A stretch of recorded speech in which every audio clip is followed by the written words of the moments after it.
কিয়ামতের ময়দানে একজন ব্যক্তিকে ডাকা হবে, আল্লাহ সুবহানাহু ওয়া তাআলা ডাক দিবেন।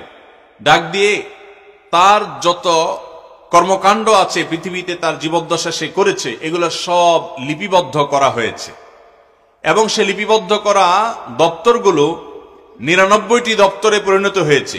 তার একটির এক প্রান্ত দেখা গেলে আরেক প্রান্ত চোখ যতদূর যায় তত বড়, এরকম বড় বড় খাতায় দপ্তরে তার সমস্ত আমলনামা লেখার পর আল্লাহর ফেরেশতাগণ লিপিবদ্ধ করার পর আল্লাহ তাআলা তাকে ডেকে বলবেন, তোমার আমলনামাতে যত কিছু লেখা আছে তুমি কি সব কিছু তোমার কর্ম হিসাবে স্বীকার করো, নাকি আমার লেখকরা কোনো ত্রুটি করেছে, জুলুম করেছে, অবিচার করেছে, বাড়িয়ে লিখেছে তোমার ব্যাপারে, তোমার মন্তব্য কি?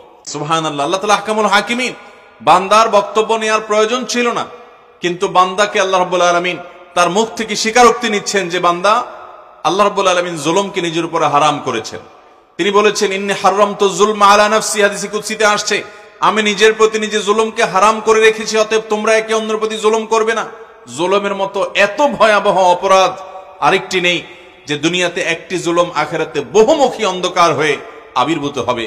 ভাইরা আমার, আমরা অনেকে অনেকের প্রতি জুলুম করি, স্বামী স্ত্রীর প্রতি, স্ত্রী স্বামীর প্রতি, মালিক শ্রমিকের প্রতি, শ্রমিক মালিকের প্রতি, প্রতিবেশী প্রতিবেশীর প্রতি, বাবা মা সন্তানের প্রতি, কিংবা সন্তান বাবা মার প্রতি, শ্বশুর শাশুড়ি পুত্রবধূর প্রতি, অথবা পুত্রবধূর শাশুড়ির প্রতি, শ্বশুরের প্রতি, ননদের প্রতি, দেবরের প্রতি। এভাবে আমরা যে যেখানে সুযোগ পাই অনেক সময় আমরা একে অন্যের প্রতি জুলুম করি।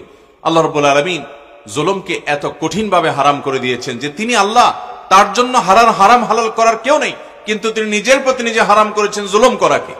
সে আল্লাহ রাব্বুল আলামিন সেদিন বলবেন, যাতে জুলুমের ব্যাপারে বান্দার কোনো সন্দেহ না থাকে, বান্দাকে বলবেন তোমার এই কর্মকাণ্ডকে তুমি নিজে স্বীকার করো কিনা।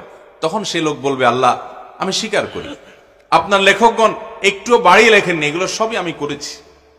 তখন আল্লাহ তাআলা বলবেন, তোমার কি এই ব্যাপারে নিজের কোনো ওজর আছে কিনা, যে হ্যাঁ তোমার কোনো ত্রুটি ছিল না, আসলে এটা এমনি এমনি হয়েছে, বা তুমি নিজের পক্ষে কোনো দায় মুক্তির ব্যাপারে বক্তব্য দিতে পারো কিনা। তখন বান্দা বলবে, আল্লাহ না, সেরকম কিছুই আসলে বলার নাই, আমি প্রবৃত্তির তাড়নায় তাড়িত হয়ে, কোরআন হাদিসে নিষেধ করা আছে আমি জানি, তারপরেও আমি এই সমস্ত কর্মকাণ্ড করেছি, করে আমার আমলনামাকে ভারী করেছি। তখন এই বান্দা, তখন সে ভাববে যে আমার তো আজ রক্ষা নাই, জাহান্নাম ছাড়া কোনো পথ আমার সামনে খোলা নাই। আল্লাহ রাব্বুল আলামিন তখন বলবেন, তবে একটা আমল তোমার আমার কাছে আছে। আল্লাহ তাআলা একটা কোনো কিছু বের করবেন যেখানে কালিমাতুশ শাহাদা লেখা, এরপর ওইটাকে তার মিজানের পাল্লা আল্লাহ তাআলা রেখে বলবেন যে এই আমলটি তোমার আমার কাছে আছে, যে তুমি তাওহীদে বিশ্বাসী ছিলে, তোমার ঈমানটাকে তুমি ঠিক রেখেছো, ঈমানটাকে তুমি পিওর করে রাখতে চেষ্টা করেছো এবং পেরেছো। এই আমলটি যেহেতু আছে, আল্লাহ তাআলা ওইটাকে মিজানের পাল্লায় দিবেন। তখন ওই 99টি দপ্তরের যে ওজন হবে, ওই শুধুমাত্র ছোট্ট চিরকুটের যে ওজন, সেটা ওই 99 দপ্তরের চাইতে অনেক ভারী হবে।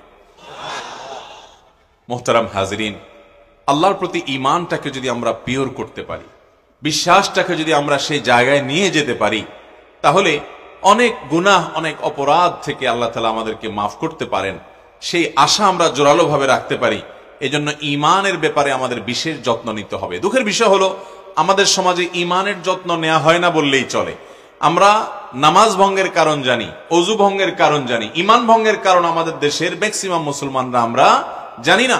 ঈমানটাকে আমরা নার্সিং করতে হবে, পরিচর্যা করতে হবে। কখন বিশ্বাস আমার থাকছে, কোন কারণে আল্লাহর প্রতি ঈমান হারা হয়ে গেছি আমি, এই বিষয়গুলো আমাদেরকে জানতে হবে। আল্লাহ তাআলা আমাদেরকে খাঁটি ঈমানদার হয়ে দুনিয়া থেকে যাওয়ার তৌফিক দান করুন।